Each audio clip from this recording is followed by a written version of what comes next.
Всем привет! Сегодня приготовим закуску валаваны. Готовить ее будем с 3 разными начинками. Такая закуска красиво смотрится на столе и получается вкусной. Берем лист слоеного бездрожжевого теста и раскатываем его до толщины около 3 мм. У меня каждый лист теста весит 225 грамм, и я его раскатываю примерно в 2 раза. Из раскатанного теста вырезаем кружочки диаметром 5,5 см.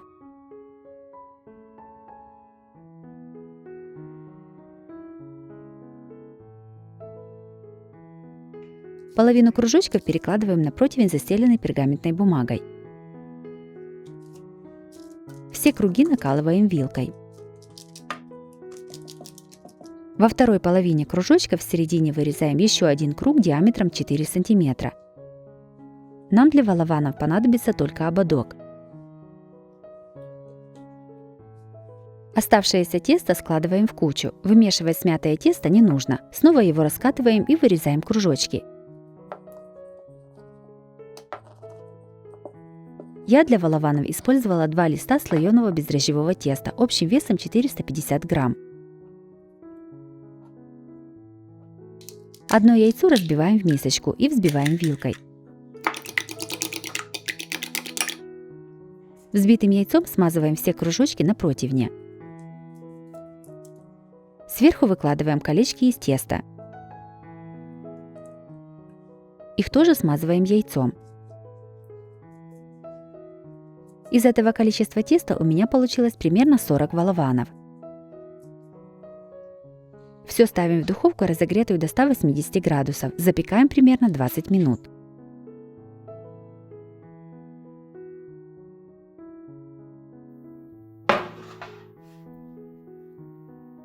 Готовим первую начинку для валаванов. Примерно полбанки черных оливок без косточек нарезаем небольшими кусочками. Несколько оливок разрезаем пополам, они понадобятся для украшения.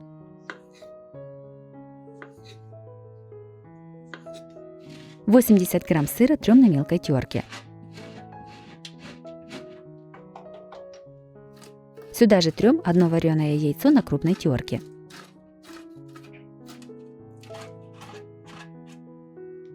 Насыпаем нарезанные оливки. Добавляем 1 зубчик чеснока через пресс.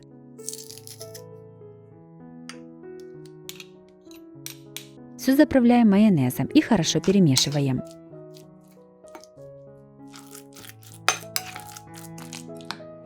Приготовленной начинкой наполняем уже испеченные валаваны. Сверху кладем половину оливки.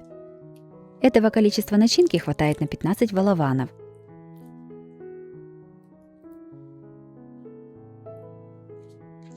Готовим второй вариант начинки для валаванов. 200 грамм шампиньонов моем и нарезаем сначала пластинками, а затем режем небольшими кубиками. Одну луковицу нарезаем маленькими кубиками.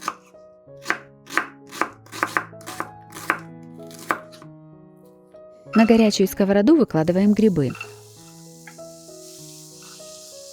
Готовим на большом огне до испарения всей жидкости. Когда вся жидкость испарилась, наливаем к грибам немного растительного масла. Сюда же добавляем нарезанный лук.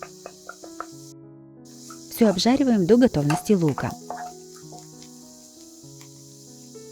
Берем 150 мл сметаны и добавляем к ней 1 столовую ложку муки. Все перемешиваем до однородности. Грибы с луком уже поджарились до готовности. Добавляем к ним подготовленную сметану. Начинку солим по вкусу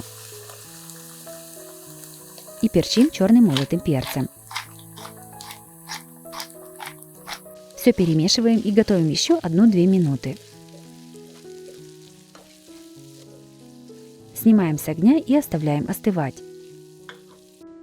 Остывшей грибной начинкой заполняем валаваны. Стараемся выложить начинку с горкой. Этого количества начинки хватает примерно на 20 валаванов. Листья салата рвем небольшими кусочками. Кусочками салатных листьев украшаем волованы сверху.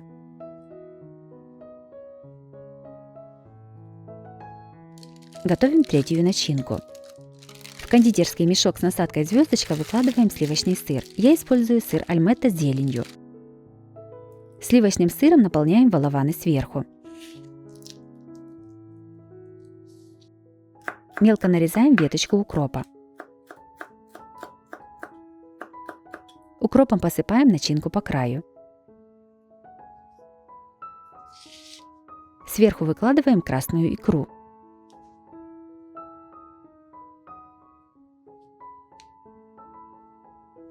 Волованы с разными начинками выставляем на сервировочную доску или блюдо. Для красоты по центру я выставила волованы с черными оливками. Дальше по кругу волованы с грибами и зеленью. И третьим рядом расположила волованы с красной икрой. Блюдо готово, можно подавать на стол. Закуска волованы с 3 видами начинки получилась красивой и эффектной. Готовится она несложно. Сами волованы можно испечь заранее и хранить в пакете или контейнере, чтобы не высыхали.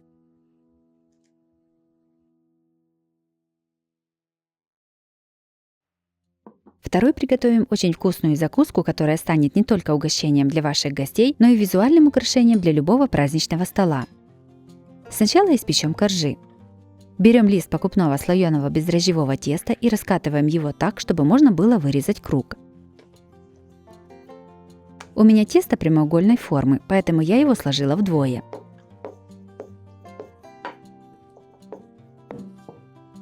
Из теста вырезаем круг диаметром 21 см. Тесто перекладываем на пергаментную бумагу, а затем кладем на противень. Точно так же складываем еще один лист теста и раскатываем его на пергаментной бумаге. Вес каждого листа примерно 220 грамм. Снова вырезаем круг диаметром 21 см. Получившийся круг из теста разрезаем ножом на 12 одинаковых частей. Все перекладываем на противень к первому кругу. Одно яйцо разбиваем в мисочку и взбиваем его вилкой. Взбитым яйцом смазываем сверху все тесто.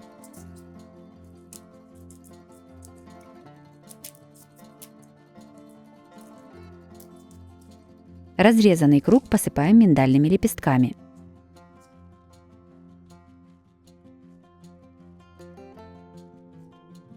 Все ставим в духовку, разогретую до 200 градусов. Запекаем примерно 20 минут. Пока выпекается тесто, приготовим начинку. Небольшой пучок укропа очень мелко нарезаем ножом.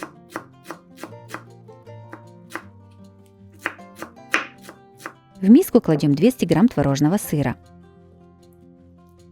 и 200 грамм сливочного сыра маскарпоне.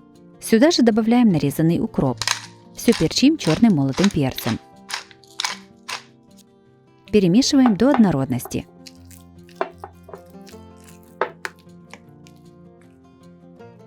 Коржи испеклись, даем им остыть. Складываем закуску. На дно блюда кладем нарезанный круглый корж. Прижимаем его руками, чтобы он частично выровнялся. Равномерно смазываем его приготовленной сырной начинкой. Начинку выкладываем не всю, примерно 80 грамм начинки оставляем для украшения.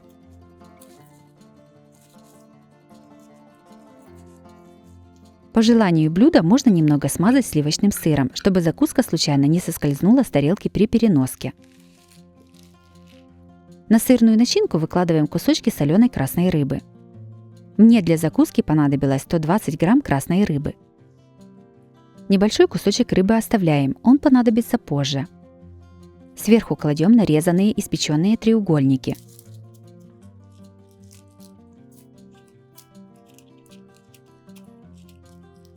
На этом этапе удобно разрезать закуску на порционные куски.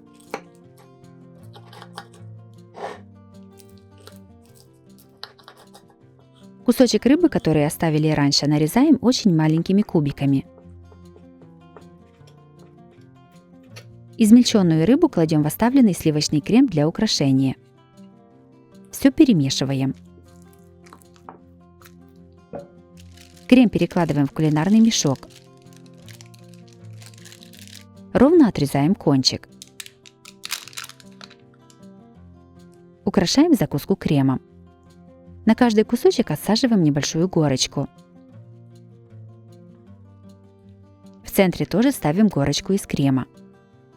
Каждый кусочек закуски украшаем маленькими веточками укропа.